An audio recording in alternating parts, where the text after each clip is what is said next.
औरंगाबादचे सहाय्यक पोलीस आयुक्त डॉक्टर संदीप भाजीबाकरे यांच्यावर लेडी कॉन्स्टेबलला त्रास दिल्याप्रकरणी कलम 509 अन्वये गुन्हा दाखल झालाय।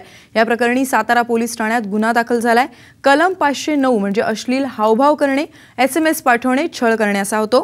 गेल्याच आठवड्यात भाजीबाकरे यांची चिपळूणला बदली करण्यात आली होती।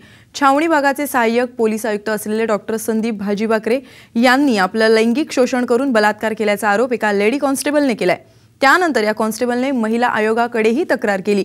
या तक्रारीनंतर DCP सोमनाथ घारगे यांनी या प्रकरणाची स्वतंत्रपणे चौकशी केली आणि त्यांनी दिलेल्या अहवालावरच मुंबईवरून DIG कार्यालयाने भाजीबाकरे यांच्यावर गुन्हा दाखल करण्याचे आदेश दिलेत। या महिलेच्या पतीने तिला सोडलेलं असून याच परिस्थितीचा फायदा घेत वारंवार लैंगिक शोषण केल्याची तक्रार या लेडी कॉन्स्टेबलने केली आहे।